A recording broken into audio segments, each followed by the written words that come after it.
How's it going, creeps? Welcome to episode 15 of Cinema Creep, a Black Mass Films podcast where we dissect all things vile, disgusting, and downright terrifying in the world of horror cinema. I'm Jason Voorhees. And I'm Jack Goodman.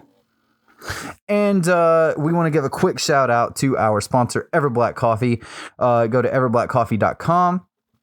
Grab a bag for yourself, and up until October 31st, you can use the code DEADANDGONE20 to save 40% on your order. That's dead ampersand gone 20 for 40% off your order at everblackcoffee.com. So obviously things are looking a little different here on the Cinema Creep podcast, and that is because this is part one of our Halloween special. Our double feature tonight is An American Werewolf in London and our personal favorite of the entire franchise, Friday the 13th, Part 6, Jason Lives. We chose this as a double feature because that's what we were going for as Halloween this year. So that's pretty much the intro. No news, because I want to dive into this. So it's how going to be you an feeling, interesting. Justin? You feeling pretty good? I am. I'm pretty hot. This is going to be an interesting episode. Not going to be drinking as much coffee. If you're watching the video version, you are definitely in for a treat because your costume's looking pretty fucking rad there, dude. Yeah, and back at you. I think I'm bleeding. Yeah. You look like a meatloaf, Jack. Yeah, kind of. Is that blood? Yeah. Yeah. So, here we are. So, which of these films do you want to talk about first? I know people are like, wait a second, this is like the weirdest double feature, but I promise you it's not, because these are both fucking phenomenal films. But it's mainly because this is what I was going for as Halloween, Part 6, Jason, and he was going as Jack from American Werewolf in London, so we thought it was fitting. There will be a Part 2 for the Halloween special coming, but this is where we are. So, which one should we dive into first?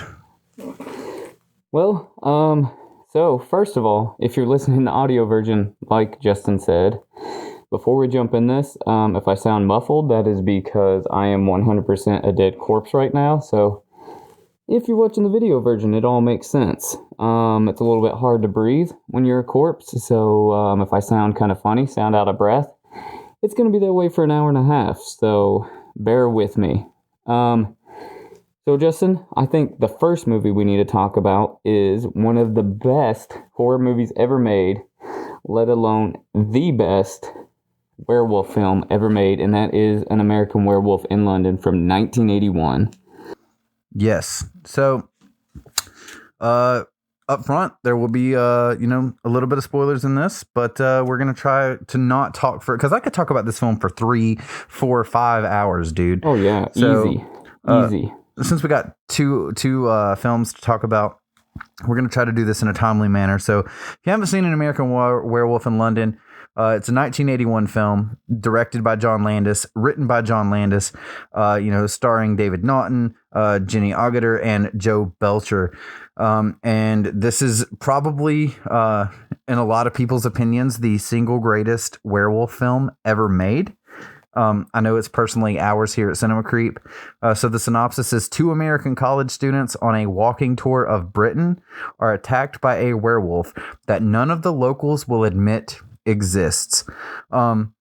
How do you want to approach this? I kind of don't want to go play by play like we usually do with some of these films and give a lot of it away. I kind of just want to talk about what our takeaway is of the film, why we think it's the best werewolf film, and some of the neat little things to talk about. I mean, we can dive into the story a little bit, but there's a whole lot to unpack with this if we were to do that. So just overviewing a little bit about the story, a little bit about the film in general is...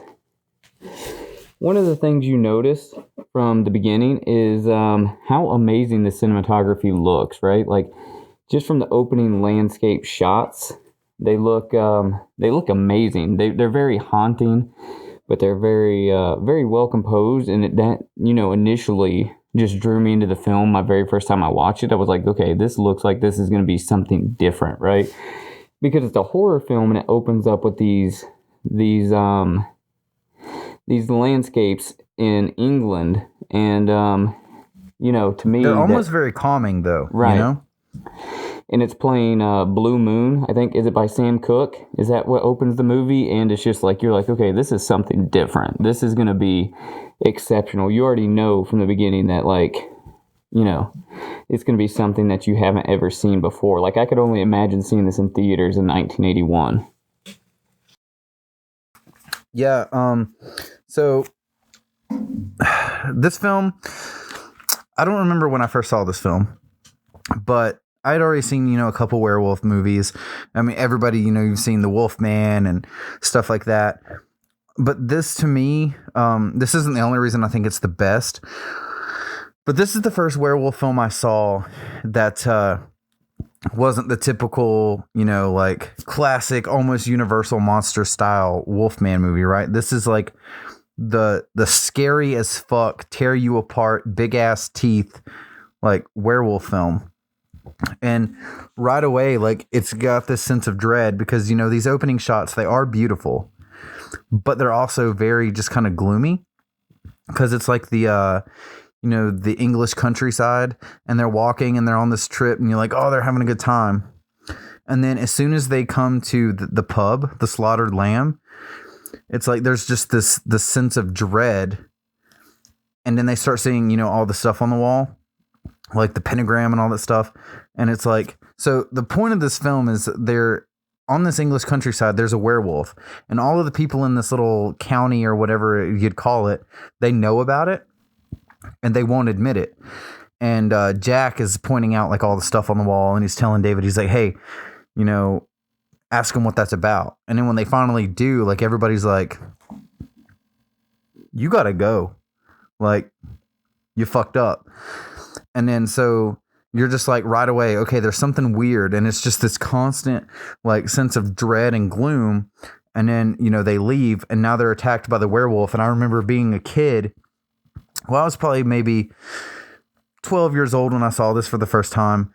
And, they're like running away. And we've all done that. Like, have you ever been walking anywhere and you hear like all these strange noises and you start like talking to yourself or singing to yourself to make yourself feel better? And then you're like, yep, we're walking away now. We're walking in the opposite direction. And like, that's what they're doing. And you just know what's coming. And then when you finally see the werewolf, like, this movie doesn't waste time showing you the wolf. It like straight up attacks Jack. And I just remember being 12 years old and seeing that. And I'm like, holy shit. Like, it's like this giant, like ravenous, like dog. And it just fucking scared the shit out of me, dude.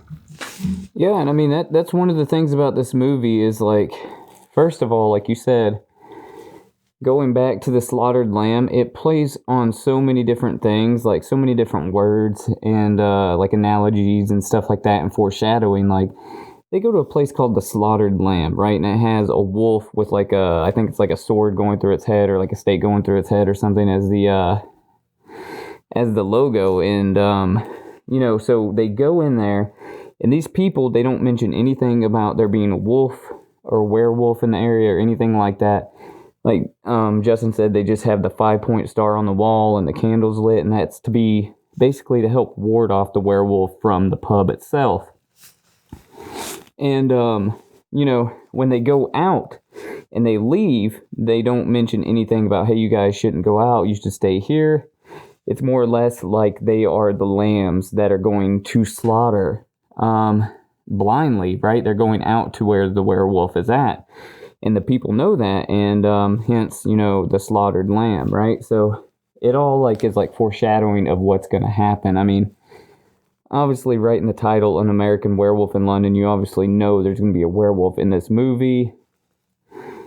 And I don't know. I think a lot of it is really done really well, and I think a lot of that is because of your two main actors in the film, like their chemistry between the two of them. They're both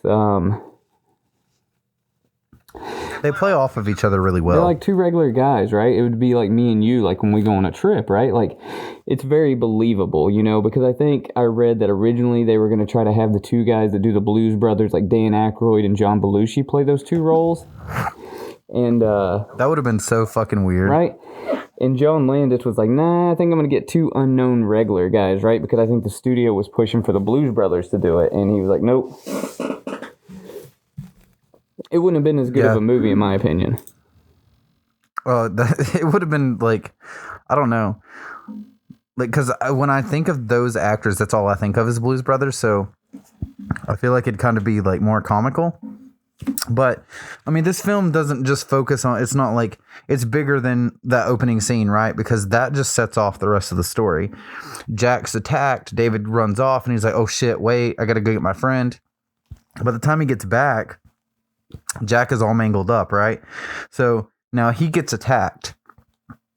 And then all of the people that were at the slaughtered lamb, like the locals, you know, they started feeling guilty. Okay.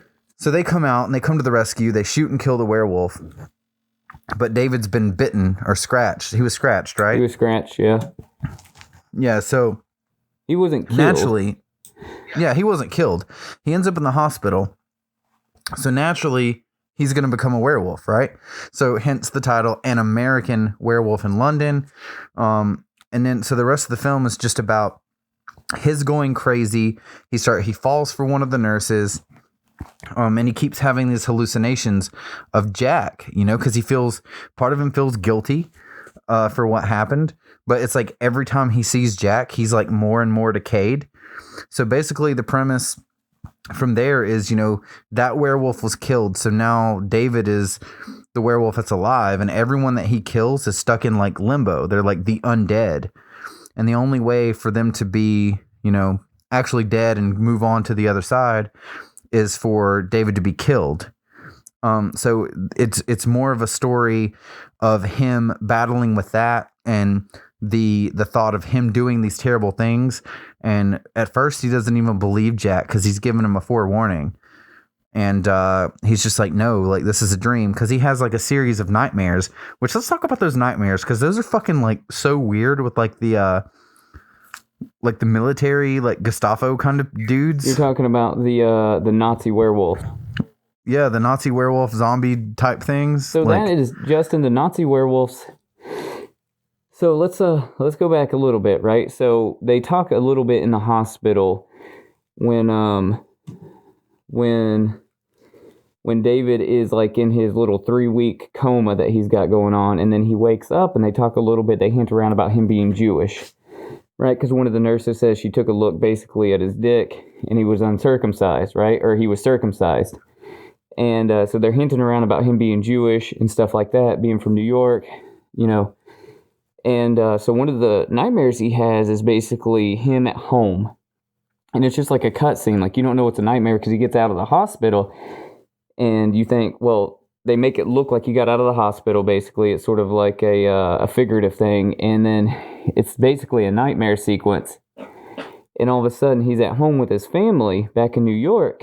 And his dad, somebody's beating on the door of his living room. And his dad goes to answer. And all of a sudden, it's a bunch of fucking werewolf Nazis. And they just start...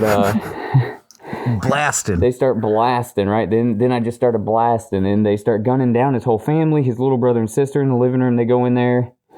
And they run and they hold a knife, which is actually Rick Baker playing that zombie that's holding the knife to his neck. I don't know if you knew that or not, but I did not know basically that. Basically holding him hostage and making him watch the murder of his family. So they kill his little brother and sister, and then they just start lighting his fucking house on fire. Kill his mom, kill his dad, and then they slit his fucking throat, right? And then he just wakes up.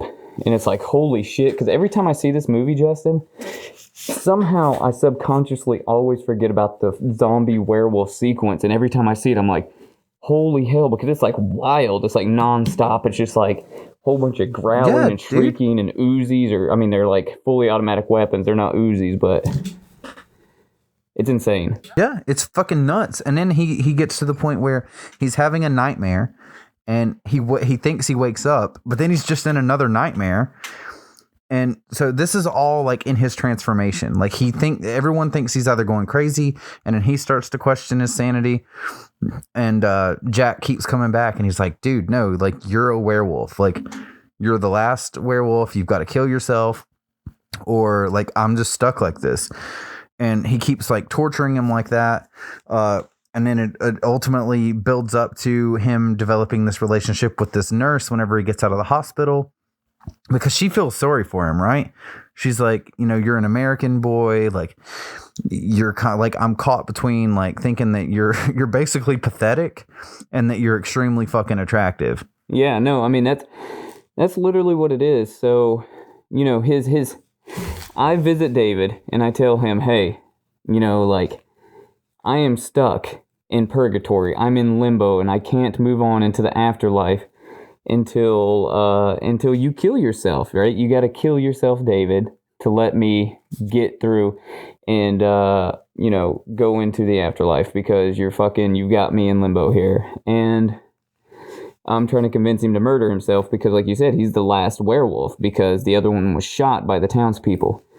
And then, like you say, he falls in love with the nurse. And she's very quick. They're very quick to say I love you to each other. And she's just like, I'm just going to let you move in with me. Which was like, what the fuck? You know, like you're just going to let this dude who's having all these crazy nightmares, who's potentially extremely psychotic, you know, just had this traumatic experience, which is like extremely psychotic at this point, you know, because he's already talking about seeing his dead friend, you know, and yeah, just let him move in with you once he gets out of the hospital, and it'll be okay, right? So I start to appear, and you know, David starts seeing me a lot, and you know, sees me in the hospital.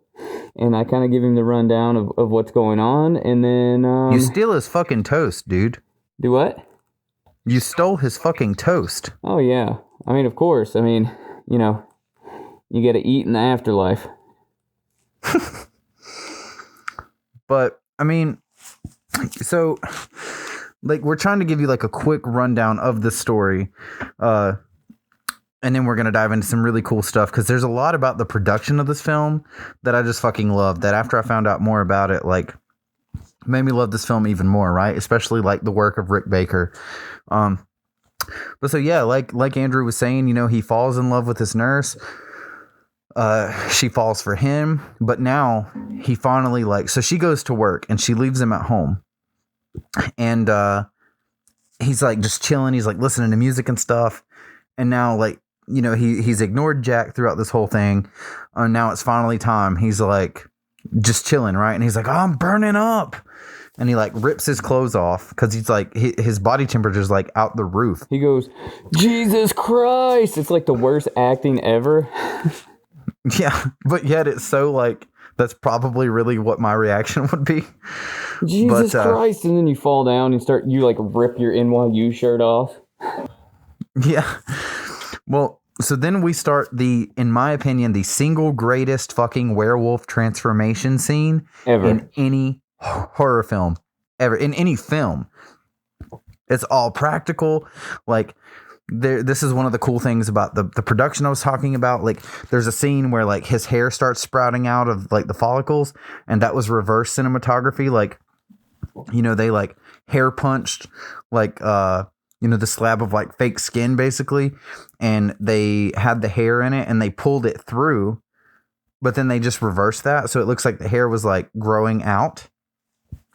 Oh, a lot of ingenious effects in it. It was like a very like pioneering time, right? It's like people hadn't done this shit before. They were like inventing it as they were going. And the interesting part about it, Justin, is Rick Baker was actually already sort of starting on doing The Howling at this same time. So, like, I don't know if you know, but John Landis was, like, pissed off that he started doing The Howling because John Landis was trying to get this film made way before The Howling ever started, and Rick Baker started doing, you know, the other werewolf film, The Howling, and he left The Howling to come and keep his word for John Landis and start working on this film and just sort of like oversee The Howling. But like he became all in on this film once John Landis was like, yeah, get the fuck back over here and keep your word like you told me, you know. And yep. You know, Rick and it's Baker a good thing too, because that transformation, like the hands like extending and his fucking like feet like stretching, it's just like it's wild. It's a wild scene. If you've never seen it, you've got to watch this film. If you don't watch it for any other reason other than the transformation scene, like it's great. But so then from there, like he goes out and he does his first night of killing, and then he wakes up in the zoo, and he doesn't remember any of it the next day. So he ends up back, at the nurse's house or whatever. And he's like, I don't remember anything I did last night. And she's still just like enamored by him. She's like, I feel so sorry for you, but like at the same time, like, I just want to fuck you. Like, that's all they do. Like, constantly. She's like, you're crazy and you're traumatized and I feel bad for you. Let's make love. I mean, you know how it is when you first meet somebody. It's heat of the moment. But the thing about it is like, heat of the moment. She's this nurse, but she's like, I don't care that you probably just murdered these 9 people, because that shit's all over. Well, she hadn't been listening to the news, but when the doctor calls her and tells her, yeah, there's all these murders that happened. Have you seen David? And she's like, oh, I haven't been watching TV or the news, but she does not care that there was like 9 people murdered. She's just like, okay, well, let's get back to the hospital so you can see the doctor and, Yeah. Well, so basically, speeding that along, he ends up at so now he goes, for some reason, that's when he goes to the porno theater, right? Did you know that was originally written as a cartoon theater? Really? Yeah, so John Landis originally wrote that as a theater that shows cartoons, but by the time he got the movie made, the theaters there in that particular spot just started showing porno movies, so he had to just use what he could use, and he's like, well, he had to rewrite it as a porno theater. That's wild. Yeah. Yeah, so he ends up in this porno theater, and by this point, like, he doesn't even think it's crazy when he sees Jack. So he sees Jack just chilling, and he goes and he sits beside him, right? And this is like, by this time, you look like you do now, right? And he's like, yeah, I want to introduce you to some people. So he starts like showing him like the undead like corpses of the people that he killed that previous night, and they're all like, dude, you need to fucking kill yourself. Like, literally, because they're all trapped in limbo. And they're like, you got to do it soon because this is another full moon night. And then he starts transforming in the theater, and he goes on a rampage. And from there, like, I'm not going to tell you any more of the story because then shit gets wild, and then, it ends soon. But it's basically just a story of a man who found himself in an unfortunate, event, and he became cursed. Well, the best part about this movie, Justin, is not necessarily just like everybody talks about the transformation scene, right? But it is just a solid story. It's solid cinematography. It's a solid story, and the special effects are there, and they are some of the best in any horror film ever. But they're just icing on the cake with everything else. This is a perfect movie. To me, it is a 9.9 out of 10. It's actually like an 11 out of 10, to be honest with you. There's nothing I would do differently with this movie. It's perfect in every meaning of the word, right? Like, ever since the first time I saw it, I was just like really, really, really jaw to the floor, and I get excited every time I watch it. This is one of those movies, for you talk about, like, you can watch Halloween 78 any time of the day. This is another one of those movies, right? Like, if it's on, you stop what you're doing and you watch it. Oh yeah, I definitely agree. So let's talk about some of the, now that we've kind of, ran over like the story, let's talk about some of the things that we've written down here that like really stick out to us just about this film in general, not just story wise. So one of the cool things about this film, Andrew, is it was filmed in sequence. So if you don't know what that means, most movies that you go see, you watch it from point A to point B, but it wasn't filmed like that. Usually you'll be like, okay, well, we're going to film like the middle sequence of the movie because that's what we've got access to location first. Or sometimes, like, if you've got a romance movie, if there's ever a fight, you want to film the fight last because you don't want to like film a fight scene. Like, that was a big thing with like Dirty Dancing, for example. Like, they didn't see like film, the fight scenes or the argument scenes and then film the rest where they got to like be cool with each other. So like, that's why most movies, they're not shot in sequence. But this movie was. So from the first scene to the ending scene, it was shot in that order. That way they really had time. It was mainly for like the effects, right? That way they had preparation time. Right. That way Rick Baker and his team had enough time to like get ready for the next wild thing that John Landis had, planned for them on 2 weeks out, you're going to do this crazy transformation scene. So, I mean, it really worked to shoot in sequence on this film, I think. Yeah. So that's just a neat little, tidbit also, there. Did you know that the audience, Justin, when they were showing this on the marquee, it said, from the director of National Lampoon's Animal House, and a lot of people thought they were about to watch a comedy when they went to see this, and they kind of started freaking out when they realized what this film actually is, right? Because this film starts out and it does have some funny moments, and then once you start seeing shit get real with the werewolf, attacking our two main actors, you're like, oh shit, what am I watching, and it's like, I didn't sign up for this. Yeah, right? Yeah. So I think I always see, I read these things about movies back in the day, and it's like, that would have just been funny to witness in person. But did you know Michael Jackson's some of these things are wild. Michael Jackson's Thriller video. Michael Jackson loved this movie so much, so for his video for Thriller that everybody knows with the, that infamous dance, he wanted to get John Landis to direct it and brought on, Rick Baker and Rick Baker's crew. And the cinematographer for American Werewolf in London, Robert Painter, to shoot that video and do all the special effects makeup work for it. That's why that video looks so damn good, is because it's the same team that did American Werewolf in London. That's wild. Yeah. So before we continue on here, I think it's time for a little sponsor break and to give us a chance to kind of breathe for a second. This episode's wild. It's hard, but it's going to be worth it. We hope we're entertaining you guys. So with that, here's a commercial. How's it going, creeps? One quick mid-episode break to tell you a little more about our sponsor. Since 2016, Everblack Coffee Company has delivered exceptional single-origin coffee and high fives all over the world. They understand that a cup of coffee is so much more than something you drink. That's why they source their beans from farms that only use fair trade and organic growing practices. When you buy coffee from Everblack, you can be certain that you're getting the highest quality coffee available by ethical means only. It's time to start looking at coffee differently. Head over to everblackcoffee.com and grab a bag for yourself. It's deliciously dark. Now back to the show. All right, so that's basically American Werewolf in London in a nutshell.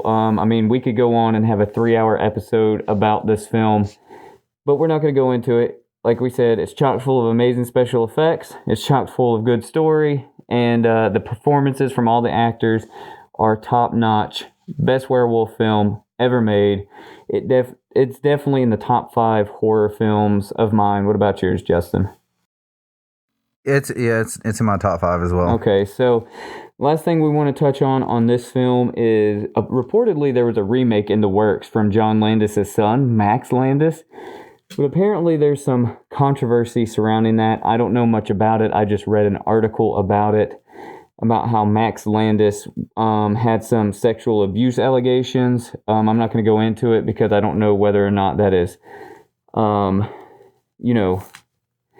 something that is actually an ongoing investigation or what that is. But we can't talk about this film without talking about the potential remake for it, which this is one of those films, Justin, that does not need a remake, that should not be revamped, that does not need to be messed with. So even though it's his son that's making it, I'm not a fan of him redoing it, or anybody for that matter.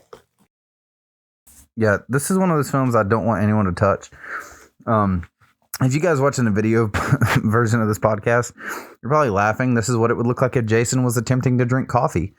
An American Werewolf in London, 1981. Check it out. We, like he said, we could go way more in depth, but this episode is tough, guys. We're wearing these costumes. We're trying to give it our all for Halloween. We're going to tough it out, though. We can barely breathe. But we're doing this for you creeps. Remember that. So, moving on, I am obviously Jason here. But to be more specific, I am Jason from Part 6, Jason Lives, from 1986. This is directed by Tom McLaughlin, written by Tom McLaughlin, starring Tom Matthews, Jennifer Cook, David Kagan. This is my all-time favorite Friday the 13th film. out of any of them. Mine as well. Period. If you can only watch one Jason Voorhees movie, of course, everybody said you need to watch what the origin story is, 1, and then 2, obviously, but I don't even care about those when it comes to part 6. Part 6, I could just watch and be the only one that I would show people if they've never seen a Friday the 13th, and I think if they saw this one, they would be hooked. Oh, yeah. So, the basic synopsis of this, Tommy Jarvis, by the way, from part 4, he's also in part 5, but we get introduced to him in part 4. Tommy Jarvis goes to the graveyard to get rid of Jason Voorhees' body once and for all, but inadvertently brings him back to life instead. The newly revived killer once again seeks revenge, and Tommy may be the only one who can defeat him. This whole film is wild. Like, it's pretty straightforward, the story. I mean, like, Tommy Jarvis and one of his, buddies back from the institution, they're going to the graveside of Jason. They plan to dig him up and burn his body.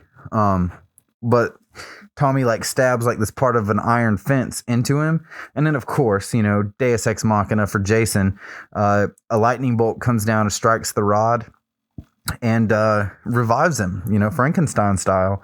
So this is where we finally are introduced to the zombie Jason, right?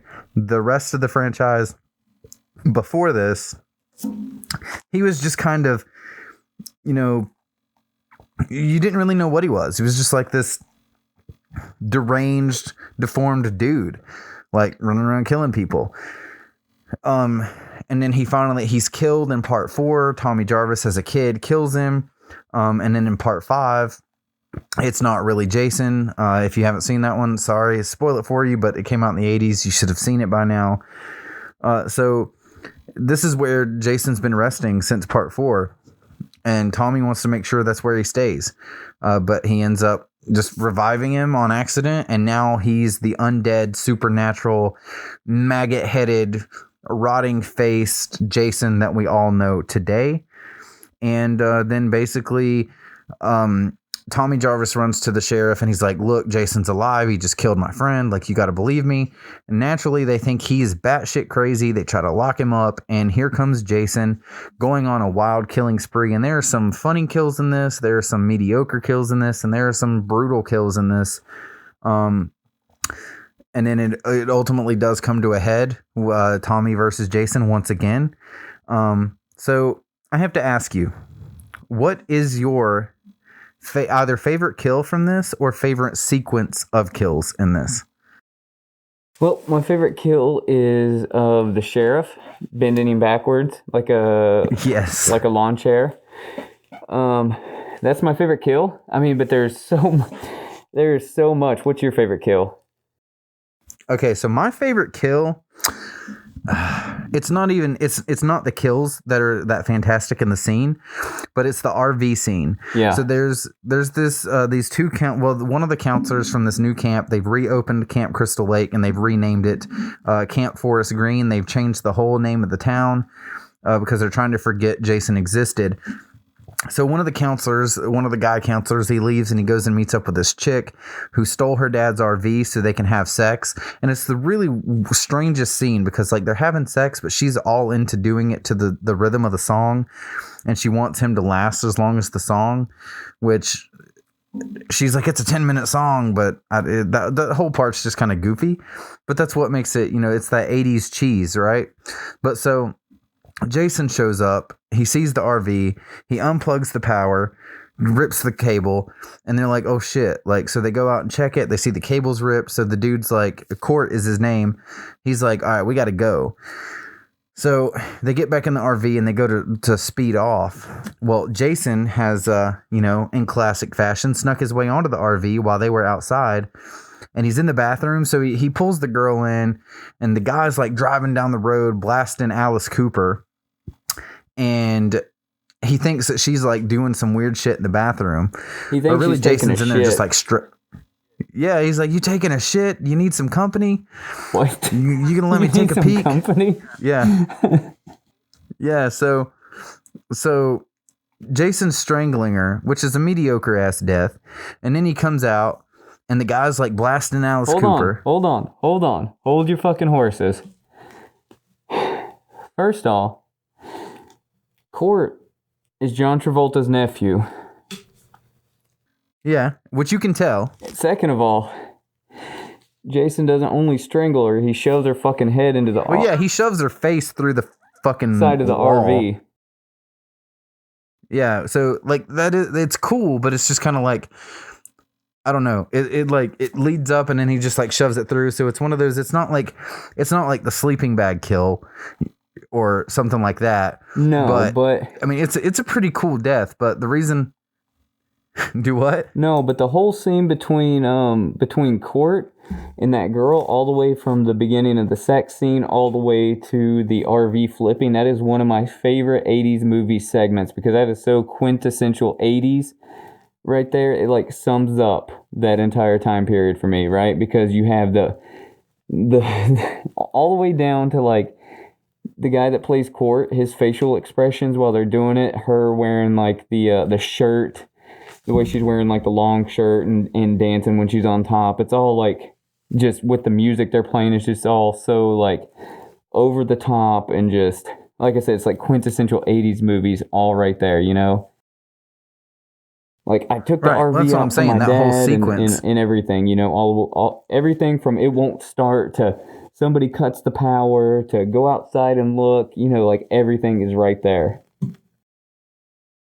Yeah, well, that's what I'm saying. That whole scene, because then, you know, after he strangles her and shoves her face through the wall or the side of the RV, he comes out and Court is like just jamming. He's like driving. He's like, I'm having a great time. He says that like 5 times. And he's like, yeah, this sounds so good. This thing's fun. I've never driven a house before. He's like, this truck jams. And then Jason like, yeah, this truck jams. And Jason like shoves the knife through the side of his head. And then, of course, he crashes and the RV flips on its side, which is like straight up practical effects. You know, they actually flipped an RV. And then it's like it slides down the road and then stops. And Jason busts open the door. And like he just climbs out and he stands on top of it and there's like smoke everywhere. And that's like one of the coolest shots from that film is Jason standing on top of that fucking flipped RV. Oh yeah. And it's just like so iconic. Yeah. They have a really cool, if you guys have never seen Crystal Lake Memories, it's like an 8-hour long freaking documentary about all of the Friday the 13th films. And this one in particular, there's a whole lot of cool like behind the scenes stuff that they talk about. Particularly when they go and they talk about the flipping of the RV scene and like they had a guy, I can't remember, like something about like he was trying to hold on to some shit or something and everybody was mad about it, like some generators or some coolers or something like that. So they put it in the RV and they fucking flipped it with the RV to destroy it. I can't remember what it was, but it was pretty hilarious. So like there's a whole lot of cool like behind the scenes tidbits about this film in that Crystal Lake Memories documentary. Oh, yeah. Well, this film just has a lot of cool, like, I mean, this film's got funny moments. It's got brutal moments. And, you know, there's like cool behind the scenes stuff. That's why this one to me is my favorite. But it's also, you know, part of the story. Like, you and I both love like the old Universal monsters. And this has like this is where Jason becomes an actual monster. Tom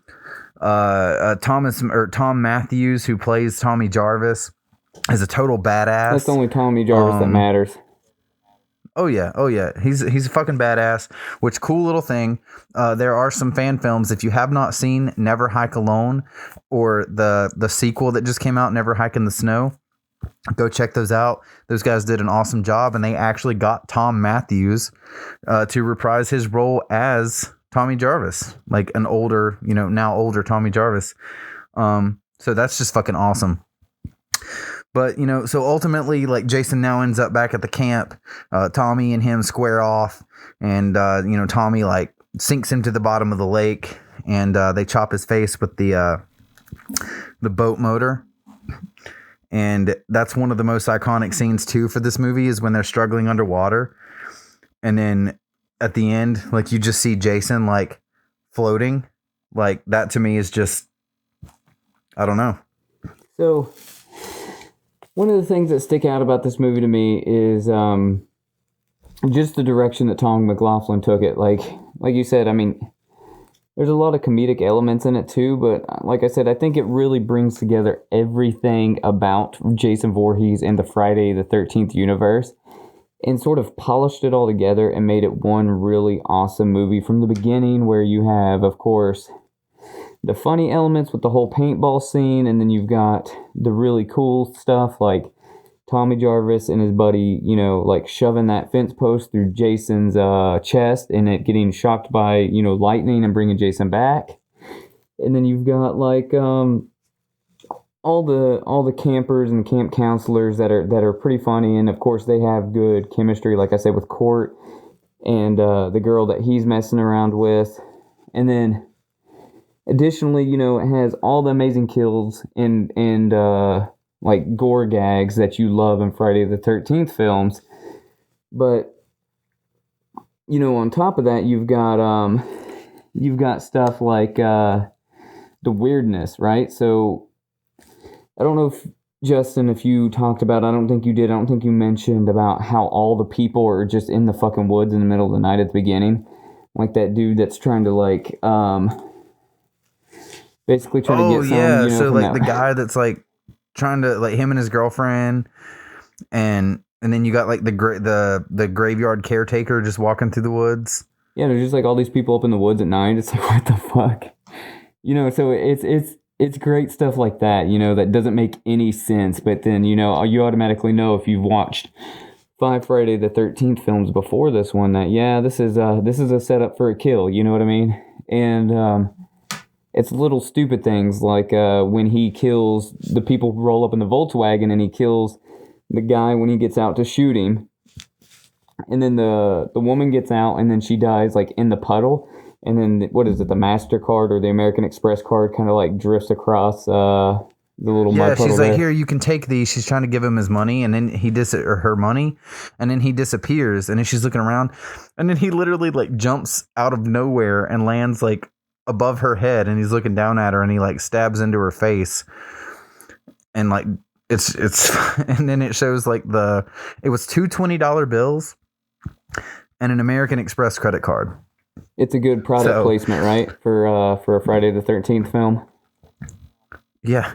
Or how about when he kills the business people playing paintball in the woods, and he slams the guy's face into the side of the tree.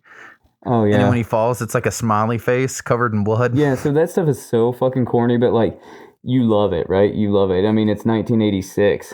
Good year, by the way. And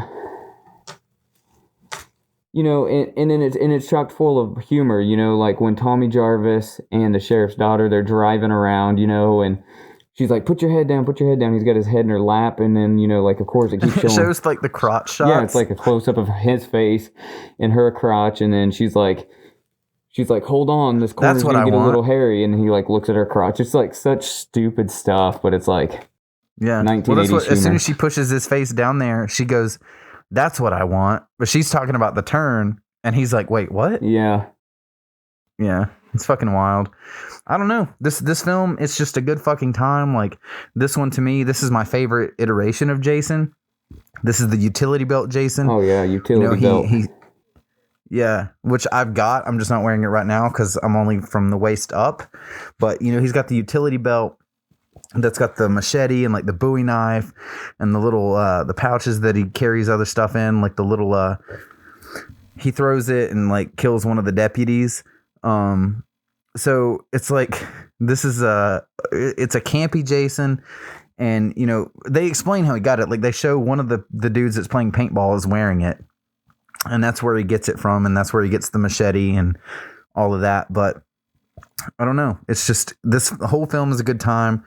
It's the best. This is my favorite actor that plays Jason. Everyone's always about Kane Hodder, but sue me, unpopular opinion, Kane Hodder plays a good Jason, but Kane Hodder, aside from Jason Takes Manhattan, is in all of the worst Friday the 13th films.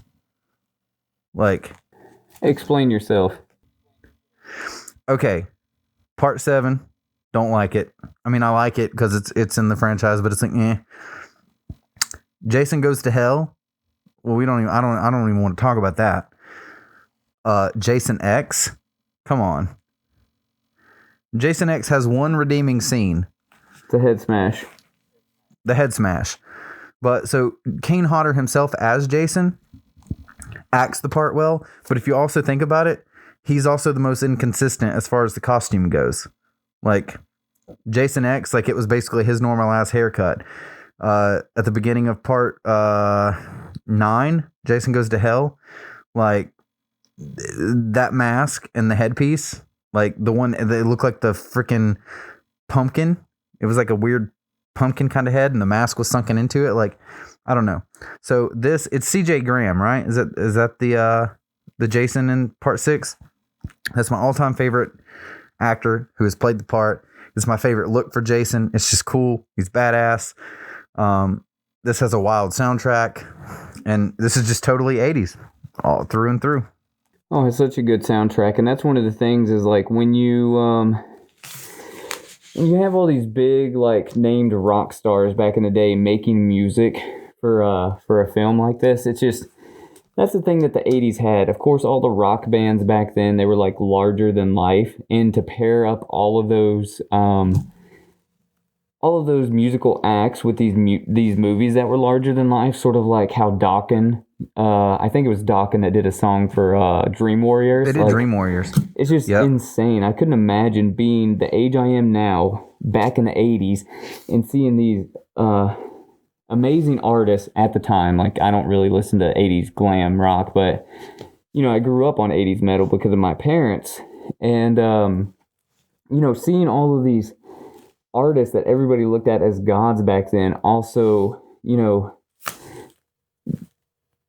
combining with these movies, these iconic movie figures like Jason and you know, Freddy Krueger and stuff would just be insane. You know, like we don't get shit like that anymore.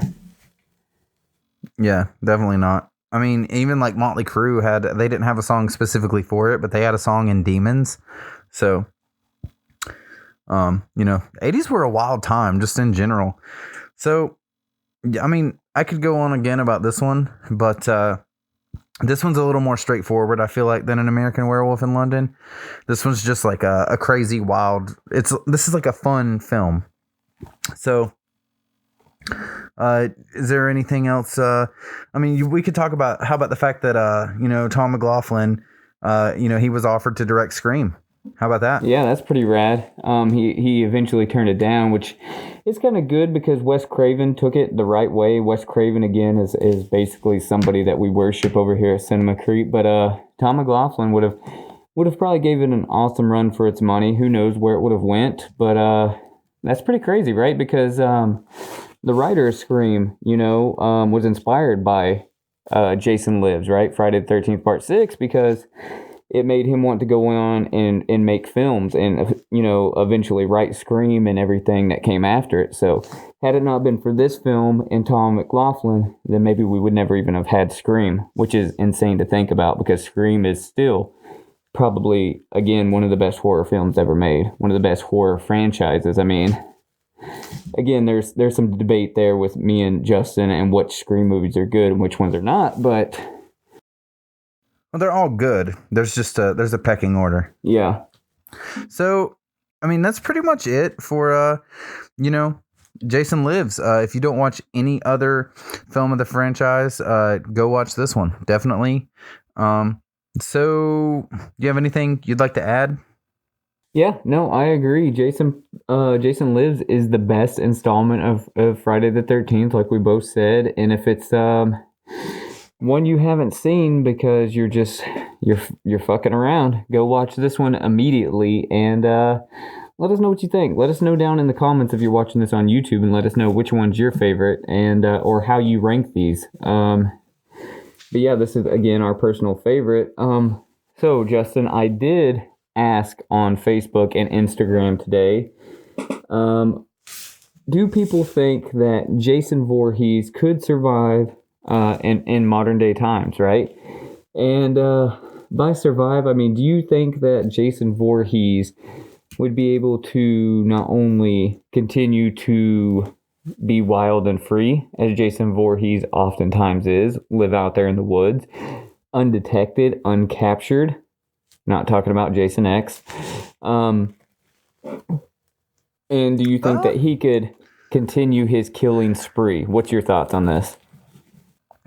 I'm not so sure it'd be as easy, given modern technology, modern weapons, modern, surveillance and stuff like that. He would definitely have to try harder, to keep a low profile. As far as could he like survive and keep killing, I think so. But I mean, it's like he technically can't be killed. Technically. So I don't know like how that'd play out. But it would be interesting to see Jason interacting with some drones, like a drone kill. Like somebody's flying a drone around Camp Crystal Lake and he grabs that and he looks at it and then he throws it at the person and it just like chops their face, So what do you think would be the greatest threat to Jason Voorhees? Deforestation? Deforestation. I know what wouldn't be the greatest threat to him, and that is COVID-19 because he wears a fucking mask. But I don't know. I think it'd be definitely an interesting scenario. Because it's also you got to think like in areas like that, like. If Jason was a real thing, like if they're going to do anything to do with it, they'll probably just like burn the whole fucking place down, drain the lake. Let me tell you what social media thinks. So social media has mixed reviews. Some people say, nope, there's absolutely no way he would be able to survive between modern technology and modern weaponry, like you mentioned. Also, some people said he would absolutely continue killing between his body being destroyed and then his soul being transferred from person to person in that god-awful Jason Goes to Hell. He would be able to, killing in space via Jason X. He said it's clear that nothing would ever clearly stop him. He said him being wild and free would be the more difficult challenge. This is coming from Jake via Facebook.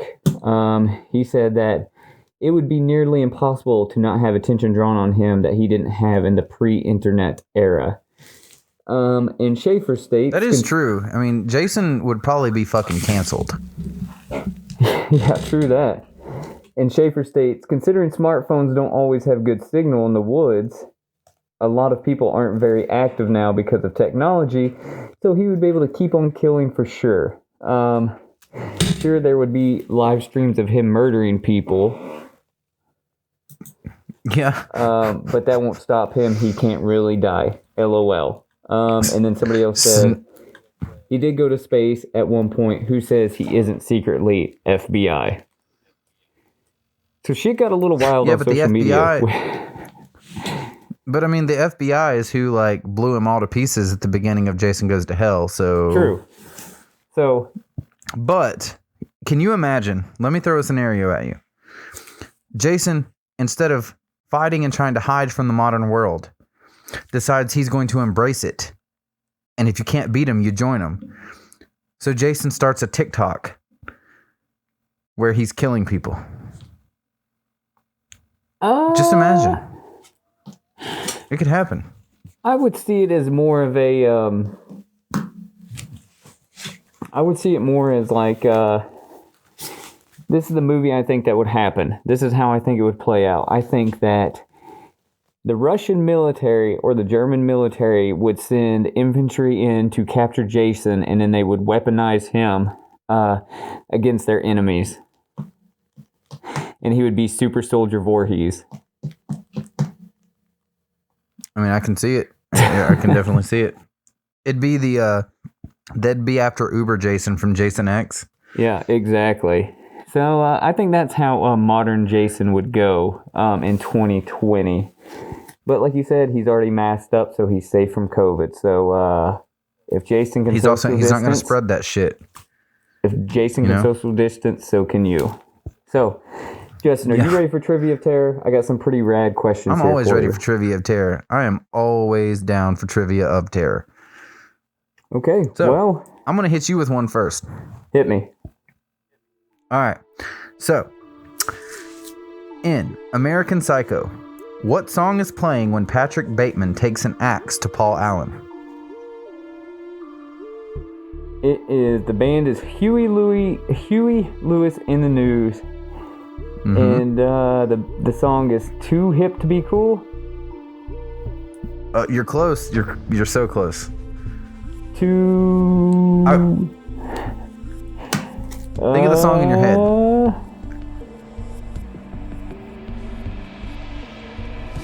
Too. You're off by a word.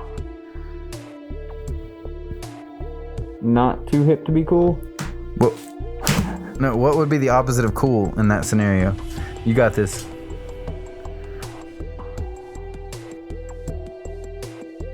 You know what? I'm gonna give it to you anyway because you were close. It's hip to be square. Oh. What the fuck? That's the name of the song? Yeah, hip to be square. Remember, because it's like hip to be square. How's it go again, You got Justin? it? Oh, you want it? Hip to be square. There it is. That's it. You guys owe me money. That was a live performance. There it was. Jason Versace coming at you. I'm ready for my question, man. All right, here we go. What comedic actor played a grown-up Tommy Doyle in Halloween: The Curse of Michael Myers, 1995? Oh, it's gonna kill me that I can't think of his name right now. It's fucking Ant-Man. Why is his name not coming to me? What? Dude, he's in Clueless. He's Ant-Man. It's fucking... Oh my god, dude. You gotta give it to me because it said Ant-Man. No, okay. what? Okay, hang on. He's Ant-Man. Do you want to phone a friend? Hang on. No, don't give it to me. I'll get it. He's in, dude.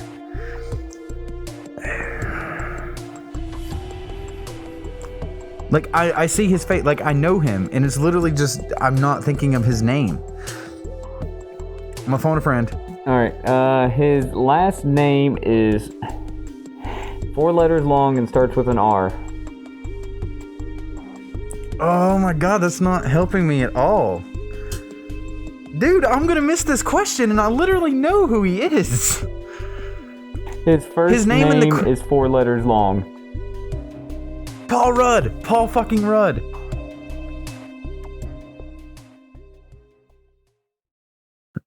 No, like, I don't know why his name just left my head, dude. Man. Alright, what's my second question? Alright. What is the room number for the room that Danny is told to stay away from in The Shining? Oh my god. I know this.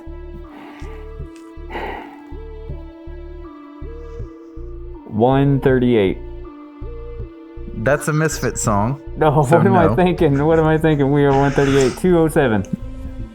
Okay, you're one number off. You're a digit off. Oh my god. Do you want to phone a friend? No. Alright. 2 of those digits are correct. They're in the right place, too. I know this fucking thing. Like, again, this is one of those on the spot deals. Yep. 208. Nope. 108. You went the wrong. You changed one of the right numbers. Oh my god. Oh man. Why can I not think of this? I can see You it. want to phone a friend? I know this. This is simple shit. What? Phone a friend. Okay. 2 and 7 are correct, and they're in the right place. 237. You got it. That's it. I know what it is. I just couldn't think Well, that's of it. one of those things too. Like, unless you're actually seeing it, like, all right, you got it. You're 2 for 2 tonight. All right, so this one's gonna be a little bit hard, but I think you know Okay, it. hit me. In The Conjuring, 2013, Patrick Wilson and Vera Farmiga, you know who I'm talking about, played what real-life paranormal investigators? Dude, I don't remember their names. I knew that's where this was going. Okay, dude. Okay, hang on. I'm not gonna just phone a friend. Well...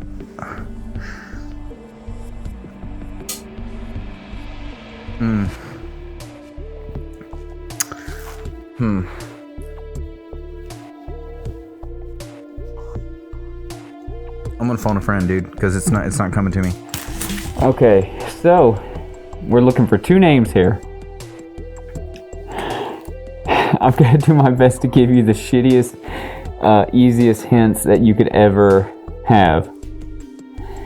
So the last name starts with a W, and it is also the last name of a presidential candidate from last election running third party. Okay, yeah, I've got the last name. Okay? But, yeah. What's the last name? It's Warren. Okay. One of these people has a cartoon that is named after them 3 times.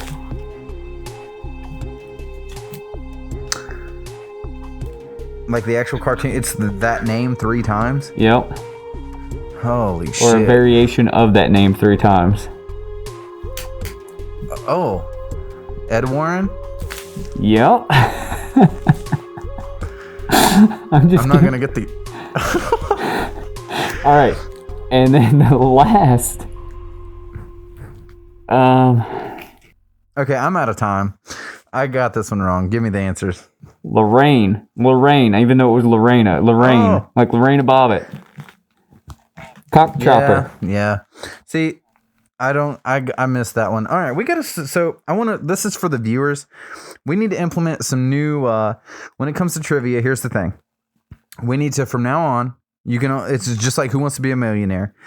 You got your one phone a friend, because it's not fair. Technically, I used it on both. And when you do phone the friend, it's 1 hint because you just gave me like 5. We'll try our best to make Trivia of Terror a little more Streamlined instead of giving each other so many hints. But yeah, so I missed one tonight. Damn, I've been missing quite a few here lately. I had a pretty good streak. You had a good run, kid. But you're 2 for 2. Yeah. You had a good run, sport. So, but yeah, good game. So guys, that's it. The worst part about this podcast is I can't fucking breathe. I can't see, and it's about 400 degrees in this parka. So, Justin, I guess is there any kind of socials we need to shout out before we go back to our graves? Yeah, so you can follow the podcast on Twitter. We are Cinema Creep Pod. Our Instagram is Cinema Creep Podcast.